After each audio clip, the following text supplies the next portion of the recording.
Good evening. Welcome to part 2 of a very special mini-series, A Poll, where we gauge what citizens are thinking about the government 9 years into Modi Sarkar. Yesterday, we focused on the popularity of the Prime Minister, who people would like to see in their next government, and where the opposition stands, also the handling of key issues.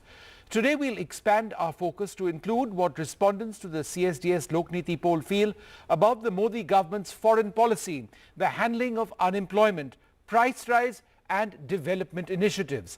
By the end of this program, and read in conjunction with what we aired yesterday, it is our hope that you, the viewer of NDTV 24/7 and of NDTV.com, are better placed to assess and understand where we are as a nation on the basis of the opinion of fellow citizens.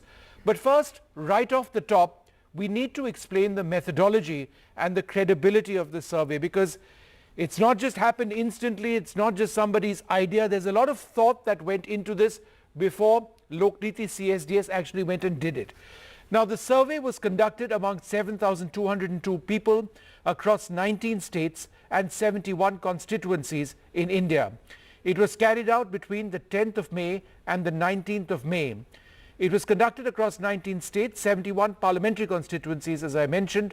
7,202 people in total were queried. Let's, before I introduce my panelists, go straight across to Sanjay Kumar of CSDS Lokniti.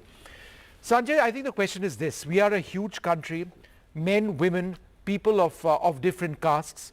Therefore, when you do a survey like this, it has to be representative of all of those interests. How do you believe that this reflects every aspect of our society? No, absolutely. It is important to have a sample which is representative rather than having a sample which is very large.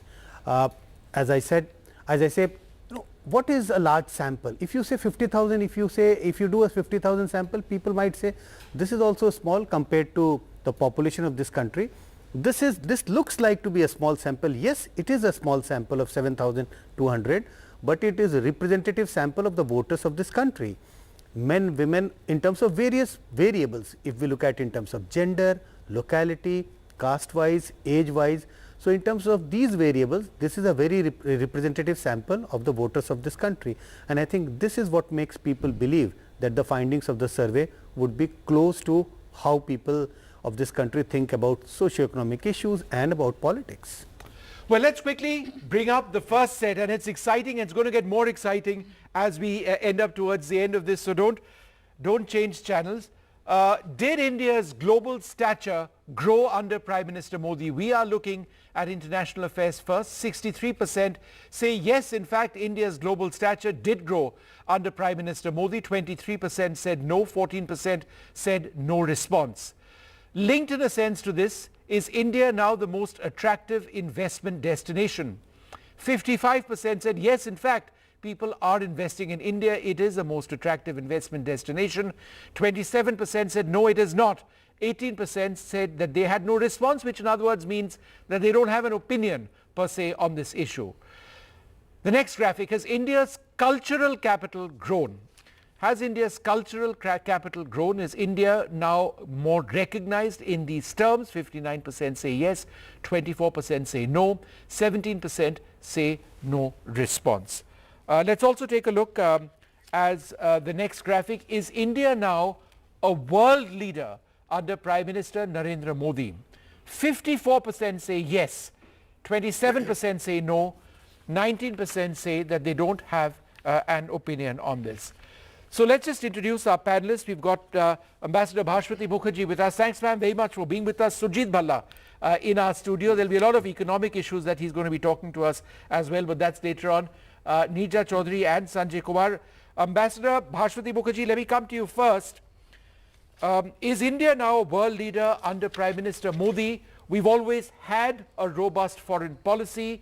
You've been a practitioner of India's foreign policy for several decades. What has changed in the last 9 years? Thank you very much, Vishnu. It's a pleasure to be in your program. It's a very important issue that you raise here, and I'm looking as I speak to you at the fact that majority opinion appears to be that India has become a world leader. I think the most important difference between then, which is my 40 years in foreign service, and now, is that we have clearly been able to articulate much more forcefully our national security interests, and we have clearly been able to steer sometimes a tricky path between two completely opposing viewpoints to support what is India's core interest. That is particularly true with regard to unilateral sanctions, for instance, on Russia, with regard to the Ukraine conflict, or the fact that we know when we have to say no even to our strategic partners if it goes against our core interests, which means also, Vishnu, that we are now big enough and strong enough with a leadership which is strong enough to decide for the welfare of the Indian people and the Indian democracy and the Indian state to which you and I proudly belong, rather than to get pressured as we could have when we were weaker and less developed. Okay. As Prime Minister Modi emerged as a leader, world leader, you asked, I have been on the TV channels for the last 1 week covering his phenomenally important visit. And the one example I would like to give is Papua New Guinea, first for an Indian Prime Minister, very important. How did we all these years neglect these island states with their huge goodwill towards India and so many votes, Vishnu, for us if we want to put it to our Security Council candidature to vote in the General Assembly. Secondly, we go to Australia, the Prime Minister has been there 1 year, and he accompanies our Prime Minister to an Indian event, which you know with your diplomatic background, is completely new in foreign service protocol across the world. So, all right. Preliminary comments, Vishnu. Thank you. Dr. Bhala, is India now the most attractive investment destination? 55% say yes. Is this actually based on statistics and data that we are seeing? Investments, for example, moving from China to India? Actually, a lot of it. You know, these opinions get formed by people looking at data. I would hope so, and I think so. And really, there's been a sea change, not just in diplomacy, but in terms of the perception of India as a very attractive investment destination. Notice the question was the most attractive, and I think it pretty much conforms. Look, the last 3 years is very interesting, this data set or this survey which took place a week ago, that the last 3 years have been some of the most turbulent years in world history. Apart from the COVID crisis, you've got the Russia, China and Ukraine, and various alliances have been changing or have changed. In this context, for somebody to emerge with a world stature, global stature under Modi with 63% is off the charts, in my view. I don't think there will be another leader, and Sanjay can perhaps enlighten us as to what surveys around the world are showing. But this is a very, very, very remarkable, and that would be my comment on that we have to look at any time a comparative sense. One important distinction from what we used to do earlier, we are now a very, very global world. So therefore, individual perceptions, individual country perceptions are not as important as, you know, as to what local perception. Sure. It is this. So I think, and you know, the data on investment, the data on growth, the data on foreign investment is very, very supportive. Sure. And you don't have to look at the data, just look at what some of the leading investors in the world are doing and are saying about India. Nirja, Prime Minister Modi's engagement of the Indian diaspora, nobody's done this before. But it is absolutely huge, and it just struck me watching the Modi show in Sydney yesterday that it was all very well for the Prime Minister to saying what he was, but it was the Australian Prime Minister who was gaining political points through the Indian diaspora by making a huge speech himself. Right? I think, you know, that Mr. Modi has used the Indian diaspora very strategically to send a signal of strength to the world capitals. You know, this is his standing, this is the way that successful diaspora outside views him. And I think that has been a very clever strategy. But you're right, if you talk today to younger people across India, whether it's an entrepreneur in Pune or a taxi driver in Delhi, the first thing when you say, talk about Modi's popularity, first thing they will say that he has taken India's stock up in the world. It's very interesting. Whether right, wrong, that is a perception. Sanjay, does that count for something when it comes to people voting? India's stock in the world has risen?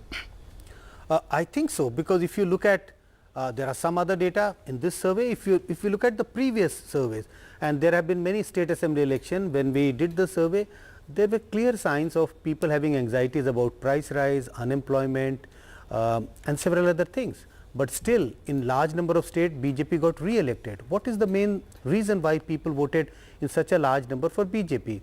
If just to cite the data, out of 13 state government which BJP defended during last couple of years, they just lost 2. Karnataka and Himachal. So this matters. The image of India internationally is something which matters. That has a lot to do with the fact that we are, when it comes to pride. And Vishnu, it's part of the nationalistic, fervor and the nationalism point that BJP That touches a chord in this country, perhaps more than most other countries. It really has an impact. When Neerja ji was mentioning, and this is getting reflected in the data also, that you talk to the common citizen and there is a shared belief that India's image in the world has gone up. Sure. And this is only because of Prime Minister Modi. That has an impact on people's voting choices.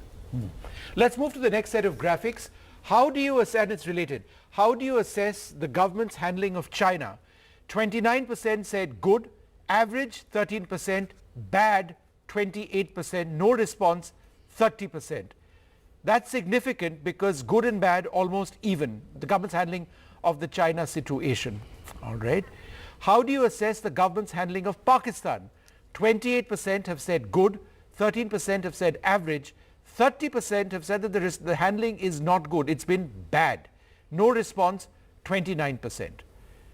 Let's just go across to Ambassador Mukherjee. Let's talk about China first. It is our biggest strategic nightmare at this problem. There is a Chinese presence on territory which is ours more than it was a couple of years back. And do you believe that this is something word of which has gotten out and it reflects poorly on the government? First of all, Vishnu, as you very well know, this government inherited a China problem. It inherited a China complex. In 1962, we were defeated. We lost Indian territory. We have never been able to get it back. This government did not hesitate to put its boots on the ground and show a bully, Xi Jinping, that our armed forces are ready to give back as good as we get. So 1962 was a different nation. This India 2023 understands the importance of putting boots on the ground and ensuring that the Chinese bully does not bully the Indian elephant. Ambassador Mukherjee, a related question. Let me finish. The figures you gave are also interesting, Vishnu, because it appears to me that those who haven't decided are quite large. They are in the middle, because you said 29% good, 28% bad, 30% and the rest. no response. I'll tell you what no response means. So people are waiting. 30%, no. Dr. Ambassador Mukherjee, 30% is because people don't have an opinion. It's not because they've made up their minds. They don't know enough to want to participate in an answer. Let me add this last point for you. Yeah, please. Which is that there was much criticism when we made the deal with the Chinese after the last border incursion, and it was based on a gentleman's agreement that we would withdraw and they would withdraw. And we withdrew and they did not withdraw. This was not well regarded in public opinion, whether it's an MEA or an MOD or among the armed forces or among the common people. People thought, why did we do that? We are a strong government, we should have not withdrawn. But it was a written agreement. They did not follow their side of the agreement. I am confident that in the months that come leading up to the election, the Chinese, who will definitely try leading up to the election to test the waters, yes, we will give them a befitting reply, and that 30% who have not decided, at least 20% will join the yes camp. That's my answer. Sanjay, what does no response 30% mean? These are the people who have no opinion on this. In a sense, if you ask a question on people's day-to-day life issues which connect to their day-to-day life, people are very excited, people have an opinion on this. This is an issue on which large number of people have no opinion, they don't understand, they don't care about that. And I would just want to state again, this is the national representative sample, which means we have a very large sample from the rural India, illiterate people. They are really bothered about their day-to-day life. They are not bothered about what is happening in Pakistan, what is happening in China. Some of them have not even heard the name of these two countries. And yet India's image internationally is a voting issue, but not the problem with China. See, these are, what does the survey do? Survey captures the opinion, popular opinion, perception, and sometimes there is a gap between perception and reality. So, the perception is that India's image in the world has gone up. They are not picking up these two specific issues and just trying to discount for India's image in the world. Generally, there is a perception that Prime Minister Modi is popular, they are watching the TV, they are watching the events which is taking place in Australia, you mentioned few minutes ago. But they are not discounting that popularity of Prime Minister Modi or popularity of the country across the world by these two, I won't say failures, but these two limitations that government may not have been able to do well on these two fronts. Dr. Malad, so it's actually quite close. 29% say the handling has been good. You know, look, I would find it difficult myself to answer this question. So it's not something that they don't have an opinion or may not have. I think you're broadly right that they're not that concerned. But I would find that this is a very difficult question to answer for anybody on economic questions, as Sanjay said, very clear cut. I understand what the questioner, what the interviewer is asking me. I can relate to it.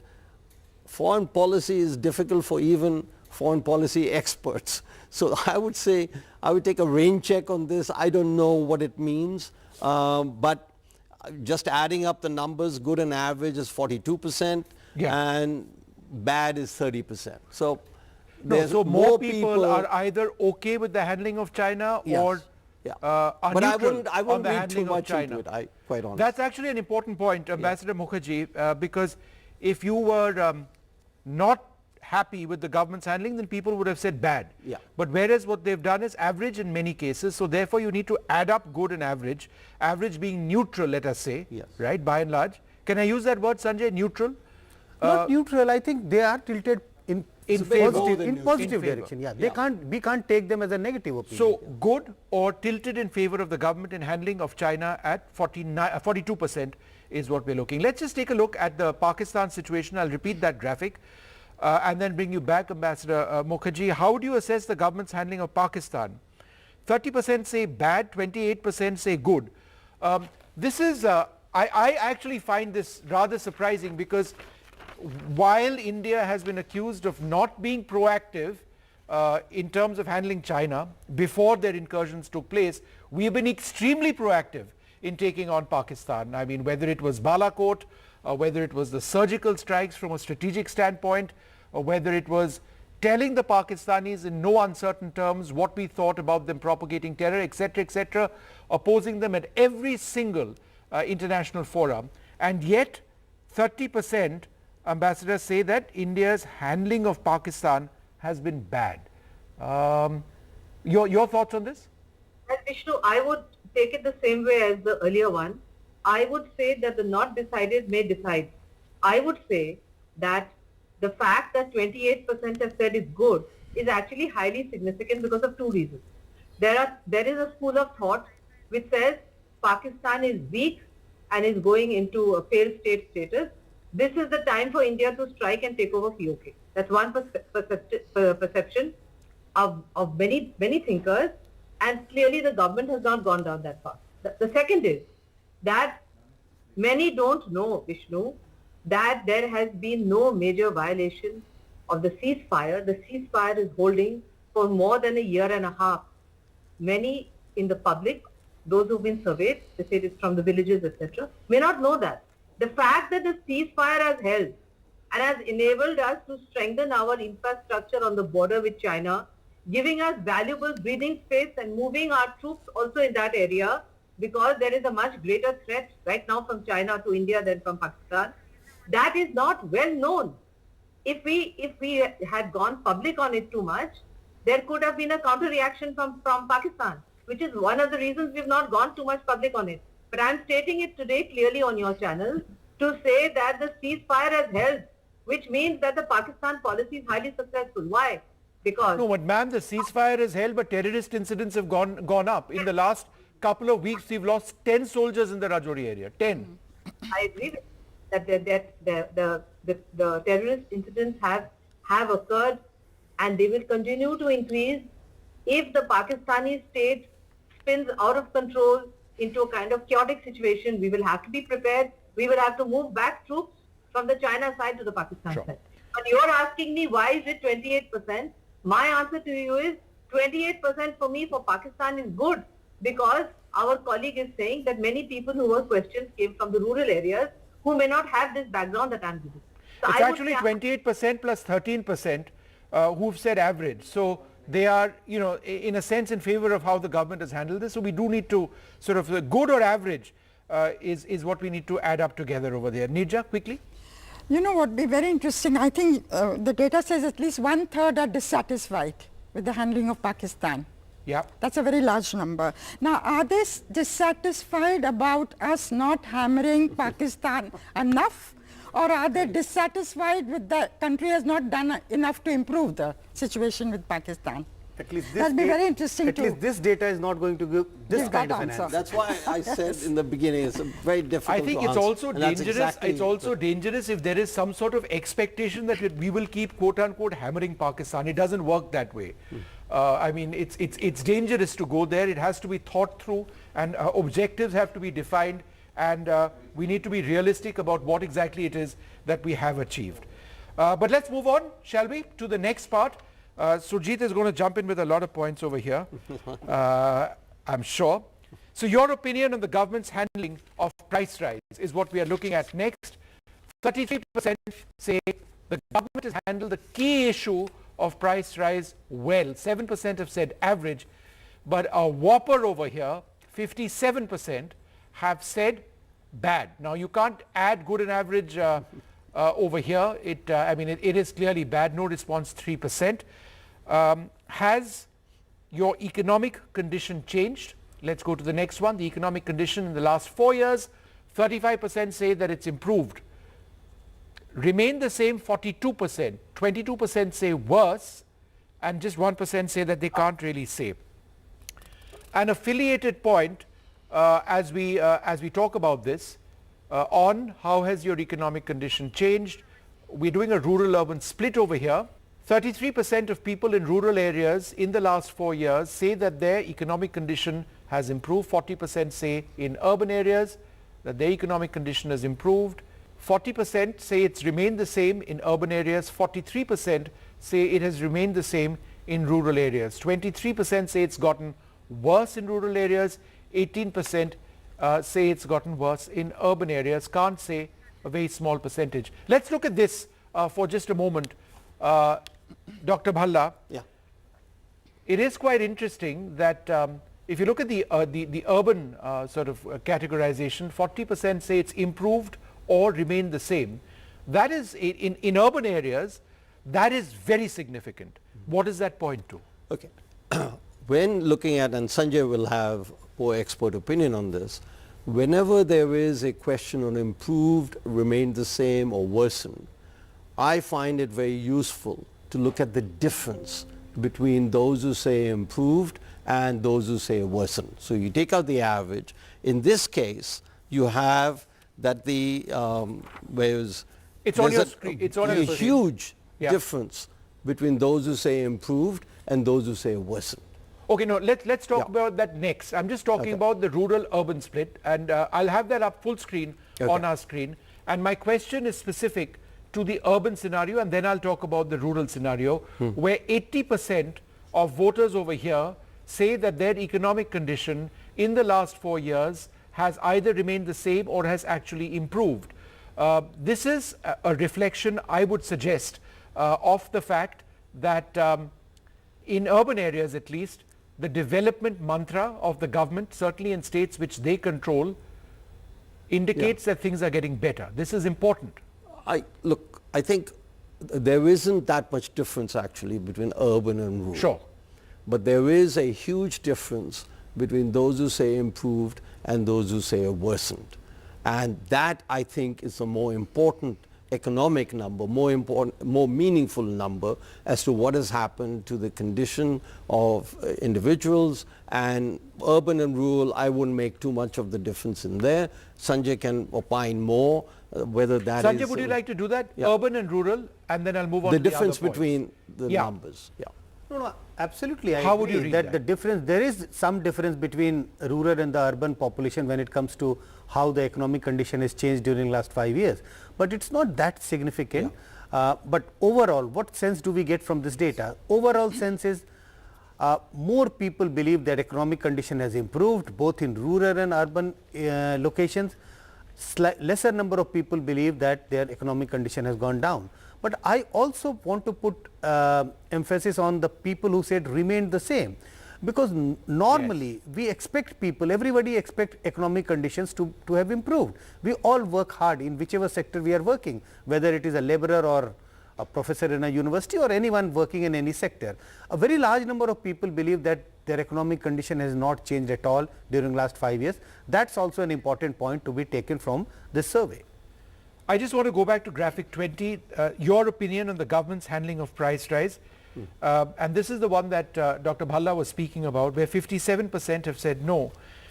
Now, my only point over here, my submission over here is that if there is any government in power, if they are asked a question on price rise, which is bound to happen in most cases because of inflation, they would say, no, the government has been rubbish on this. It doesn't matter if it's BJP or Congress, nobody wants a 1 rupee price rise. I think for the last 40 years or so, including programs on NDTV, etc., I find the price rise question the most meaningless question.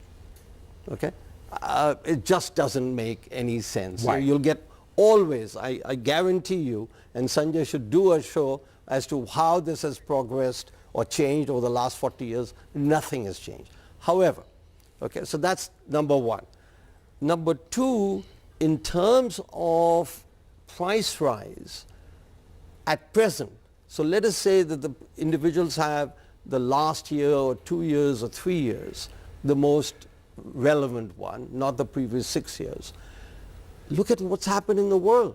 So I find it shockingly positive that such a small proportion say that price rise is problematic. After having said that, I don't believe much in the numbers. Look at it from a global scenario The as world well. inflation has never been so high.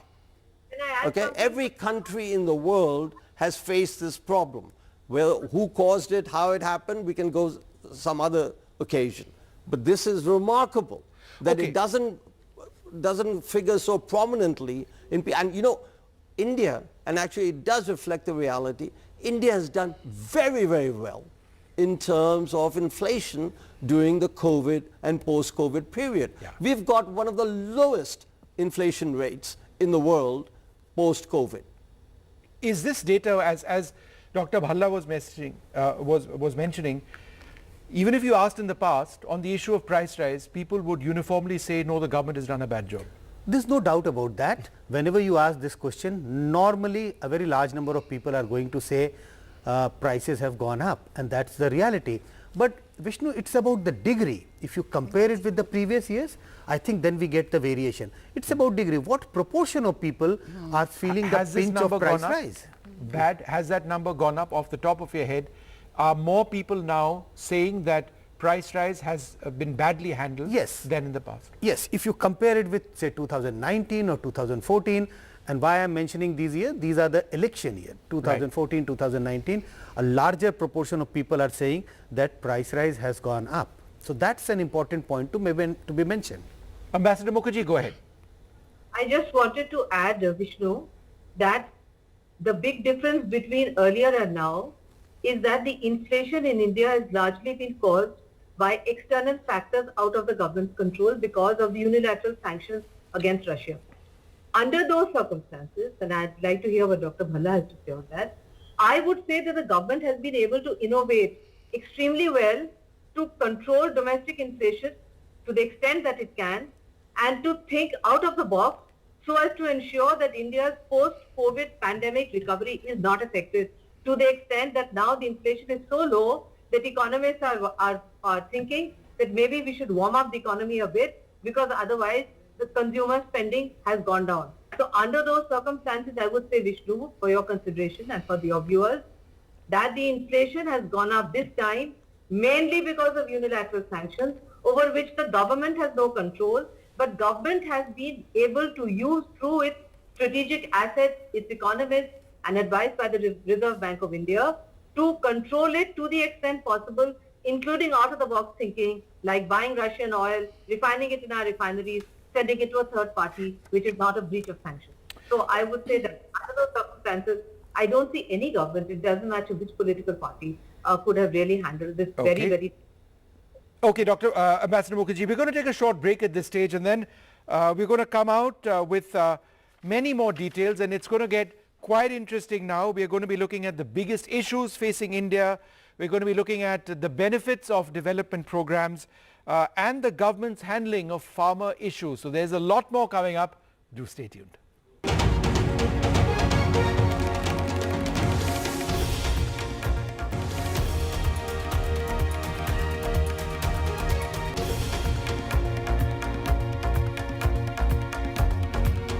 Welcome back. It's been 9 years of the Modi government.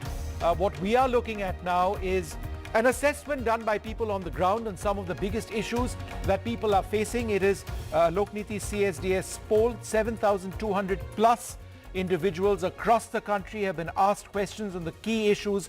We've covered this yesterday and we are covering it now. By the end of it, I think the goal over here is to give you a sense of where we are as a nation on the basis of opinions of a large cross-section of Indian citizens. So what is the biggest issue facing India today? 29% of those polled say unemployment is the biggest issue. 22% say poverty. Price rise is 19%, corruption is 5%, others, there are 24% say that there are other factors over here as well. I just want to, before getting a question, and point out that yesterday we looked at the issue of corruption and how significant it was in the lives of people. But I think if you look at it in terms of other issues, which is the graphic that we have over here, corruption is actually a very small percentage. It is unemployment which is a concern. You know, we keep talking about skill development. We keep talking about the importance of that. We talk about our GDP growth, the macro level numbers, but then if you've got a concern of 29% of those polled saying that, you know, where jobs, what does that indicate? Okay, I am afraid I'll sound like a broken record. Again, on this question, what I get out of it, okay, first of all, it should be emphasized, you're telling the person we're only going to talk about problems. So unemployment, you rank the problems, but these are all things that you're worried about. Were these categories given, or is this, no, they were not given? No, these are not categories which are offered, and these are that's important. No, Dr. Bhalla. Exactly. No, what does the question say? So he didn't ask what is the issue. He just said, name us the issues. Biggest issue facing India, and they themselves do it, and I've done this service, and Sanjay has done. These will occur all the time. So what is it? What is the takeaway I get from this?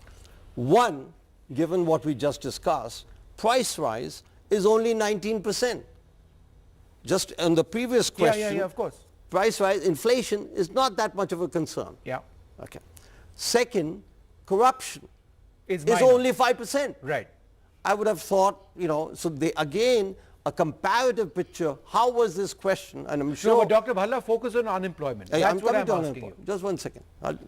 You know, it is 29%. Now, look, that's with huge. 7% unemployment, right? That's the unemployment rate in the country. So, you know, they rank it this way. I mean, I honestly, for me, all the time, it is the delta. It is a change. And I recognize in a cross-section survey, you can't have too many questions. And it's very difficult to interpret changes. But I'm not surprised. As I said, I'm only surprised by the low number of corruption and by the relatively low percentage who think that price rise, remember the previous question, 57% said your opinion on government's handling of price rise. Yeah. Okay, 57% was bad. Yeah. Now when you ask what is the problem facing you, inflation is only by 19%. So it's a bit difficult to read these numbers, but I'm not complaining that something else. I think these are some of these questions, the more absolute questions. How has your condition improved or worsened? It's a much easier question to answer, and there the overwhelming answer is that really things have improved. Nija, I would tend to disagree a little bit with Dr. Bhalla. I think politically this is a hot potato. Is it? Well, you know, I don't know, you know, the data is saying that. And I'll come to Sanjay next. But you go around and talk to people. I mean, if you go around the streets, stop and talk to people, they will tell you they are hurting. Now, to what extent it will affect their voter choice, we don't know. They have to choose between alternatives. Certainly, unemployment is the first thing people say. I find a lot of people talk about prices today. It's, you know, the hardship is increasing. It's what Sanjay was saying earlier. You know, it may not have been that much in 14 and 19, but it is increasing. It's something that the government and BJP will have to take note of. You know, I had a place I go to, it's a small story, to buy my vegetables. The fellow turned to me and said, "आप तो media से हो ना, पहले 10 साल पहले तो आप इतना हल्ला कर रहे थे, दाम बढ़ गए, आज आप लोग क्यों नहीं लिख रहे हो इसके बारे में?" Sanjay, how do you assess this pie chart? No, I just want to extend what Neerja ji was saying. Say, if you ask to someone on the street, they will say berojgari बढ़ गई, unemployment and price rise. What is this data? Data is an aggregation of the opinion of the people across the country, and the data suggests what you actually experience on the street. You go to the village, you go to your neighborhood market, you go to any place, people are talking about unemployment, people are talking about price rise. So to me it's no surprise. That's a different question whether this is going to be the issue on which they are likely to vote or not. But people are really talking about unemployment, price rise, and poverty. These are the main issues of the people, common citizen of this country. You know, one other thing, Vishnu, I want to say, and this is a question mark in my mind. In Karnataka, to what extent did the economic hardship affect the voter choice insofar as they rejected the Hindu-Muslim issue and went for some other thing? Now, No, from our own survey, it was economic issues which affected them. No, and corruption. Okay. Look, in Karnataka. In Karnataka. The 40% commission sarkar. So this is at a an national level, so it's a bit different, but the economic issues were what some would suggest, and it's been backed by our own polls done with Sanjay. You know what, they were the dominant themes. can I So- just... Can I say something on this also? Nija, so- finish and I'll come to you, yeah? Yeah, so of course it could be a factor. Karnataka is a southern state, things may be different in Karnataka. Sure. It may become very different in the Hindi heartland states. So we cannot generalize from Karnataka, but certainly it's a question in your mind. Are people moving away from the Hindu-Muslim polarization to the, you know, the nitty-gritty issues of daily life? But Vishnu, if somebody believes that unemployment is not a problem, price rise is not a problem, I think he or she is closing his eyes from the reality of this country. And this is what data is showing. 1 second. Nobody is saying that if unemployment is not a problem. I'm not saying price rise is not a problem. I'm not saying corruption is not a problem. I'm just saying that, look, let me give you by an example. After all, this is all done, the survey, to get at voters' attitudes. That's at the background. Now, I went to Karnataka on visit, election visit, etc. And I wrote, in the article that I wrote, I said what was remarkable this time in Karnataka, when you went to the villages, when you went to the villages, there were no idle men standing around. Whereas I've been traveling, as you know, for the last 30 years, every time around And yet election on time. economic issues, There is I did not see any poverty, and other No, people also. But people have One been second. talking about that. Listen. It's been statistically backed, Dr. Bhalla. What? In a survey that we have done on this network before the elections, the dominant theme was economic issues, issues of unemployment, issues of poverty. Right, Sanjay? Yeah. In Karnataka. I mean, and look, many would suggest that's what defined the election. In many would Karnataka, along with suggest, corruption. and many could be right, and many could be wrong. This is No, it's just an opinion. yes, just an but opinion. just bear with All me. I I'm want to saying quickly go on is to the that next point. there Yeah. is no statistical evidence to Yeah. suggest that in Karnataka, which is where Aankhon Dekha Hal, where I went and other people went, nobody mentioned that poverty was an issue there. We went to the villages, very well No, developed. but I And disagree. so I think Sanjay, something else. what did our surveys actually show? It showed just the, and this was a poll, it was a scientific poll. See, Yeah. Vishnu, just to remind the viewers that we did a poll just before the Karnataka Assembly election, and we got a sense that there is a huge divide in terms of party choices by class of the people. Poorer the voter, more anti he was the BJP, because they tended to vote for Congress. So economic issues, lump sum economic issue seemed to be dominating the vote choice. That seems to have happened. Okay, It is very clear I need from to the quickly verdict of move on because we're Karnataka. going to end up running out of time. We could talk for hours on all of this. Two related one point- points on the issue of development. Who has benefited the most? 36% say the wealthy have benefited the most. 38% say everyone has benefited. 18% say no one, and 8% say no response. Your opinion on the government handling of farmer issues? 39% say good. 8% say average. A very considerable 46% say the government's handling of farmer issues has been bad. 7% have no response. Nija, the farmer issues is both an economic issue and it is a socio-political issue. It's become a political hot potato in this country. If that is something which people have heard of, and that's 46% say government's not handled the farmer issue well, or they've done it badly in fact, what is that? What is the potential political significance of that? See, I think, that the farmers' agitation, that they went back on the farm laws, I think the government got a sense that things were not going well. And the fact that Aam Aadmi Party won Punjab so convincingly was also a political indication that the farmers were not happy at all. Now, how the things are going to pan out in Western UP voted, the Jats are supposed to be also not, the farmers in Western UP not very happy, and some of the local polls showed that in Western UP recently. So, how the Haryana elections go, how Rajasthan elections go, it will have a bearing. But certainly the farmers' issue is a live issue in this particular belt. Also Madhya Pradesh, I would say. You know, the bad, 46%, very, the largest negative response on any of the questions. Yeah, I that think I've so, seen. yeah. Now, are people saying that, listen, the government should not have given in and should have passed the farm laws? Or are they saying, so is the handling of the farmer issue the fact that the government withdrew the farm bill? Yeah. This is an open question which we should discuss. It is not at all clear to me that it means that the government, they certainly handled it badly from my view and from her view, from everybody's view.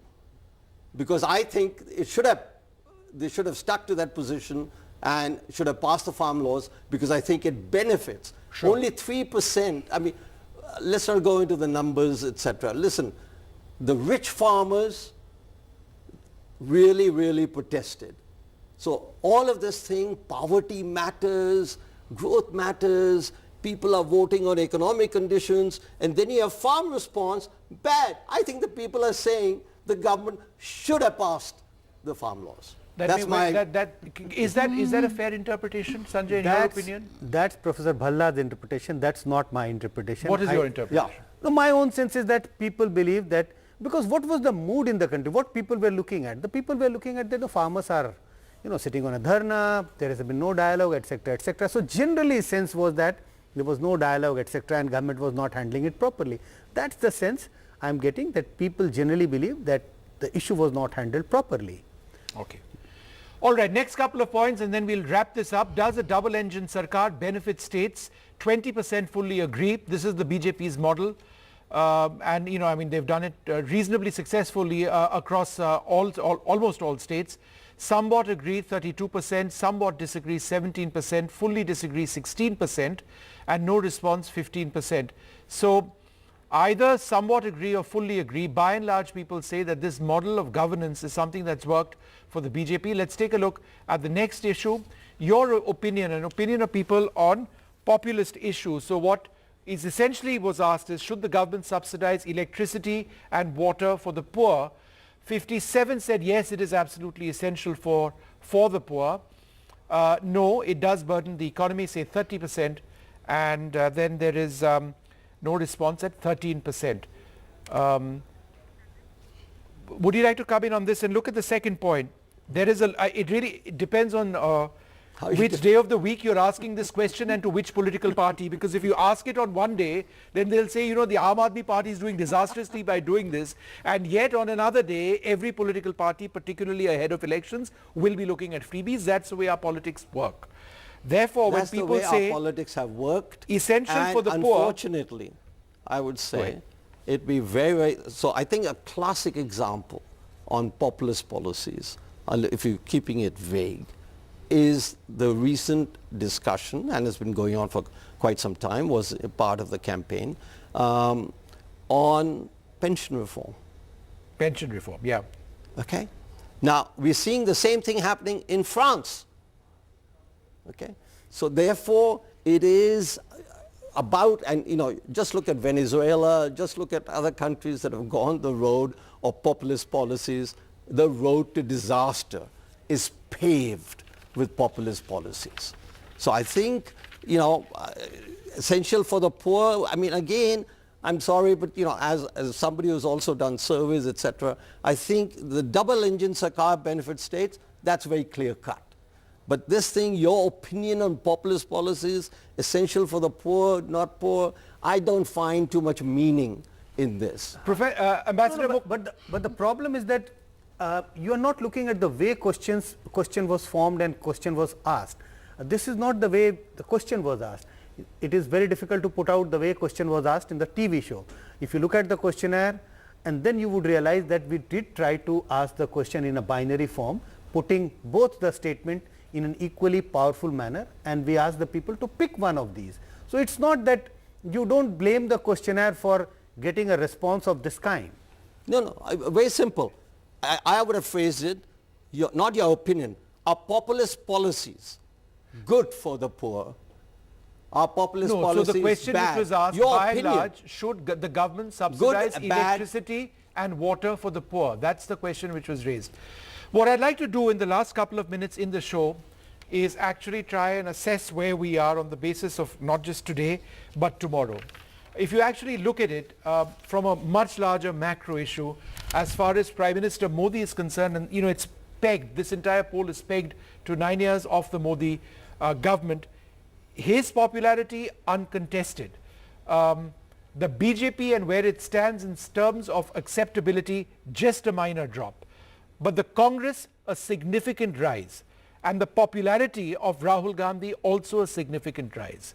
The issues that we have been trying to highlight over here, economic issues, the issues of employment, that is very important. The farmer issue, again, very, very important. So on the one hand, you've got the charisma of the Prime Minister, you've got all that Modi stands for, you've got India's international image, where again, the government, the Prime Minister, we've done wonderfully well, but that is balanced with the real issues of the economy. I mean, that's my reading of it. Sanjay? So you're right that if we, on the 2 days, we have presented data of various kind. What is the big takeaways? One, Prime Minister Modi remains very popular. There is no drop in his popularity. BJP's vote share remains intact, which is an indication that BJP's popular support is still intact. Not only intact, it has gone up marginally, 2%. The other side of the story is that Congress, which was lying so low 6 months ago, there is a change in that. And what is that change? That's in a positive direction for the Congress. Congress vote share has gone up. Rahul Gandhi's popularity has gone up marginally. from 27.4% in 2019 to 27%. But there are concerns about which people are speaking in the survey, and these are the issues which we have discussed today: poverty, price rise, etc. Ambassador Mukherjee, last word to you. Is this, as far as the Modi government is concerned, is this a glass half empty or a glass half full? Well, that is why I wanted to take the floor to say that for me the glass is half full, because the Modi government has clearly said that they don't believe in freebies. And because they don't believe in freebies, the poll could have responded in a particular way, because most people, even myself, I enjoy getting a subsidized electricity bill if it's possible. Every human being likes freebies, and Modi has said no to freebies. The second issue is, I have to say I completely agree with those of my co-panelists who said that when people say that farmer laws, how they handle the farmers, it's a big no. In my perspective, Vishnu, though you said you don't agree with Professor who said it, it's a clear perception that people believe that the farm law should have gone through. And the only two states which would have differed from what I'm saying here today is Punjab and Haryana. Even in my native state in West Bengal, they had no problem. Even with Mamata Banerjee there, they had no problem with the farm laws. This was an agitation that was hijacked by two states.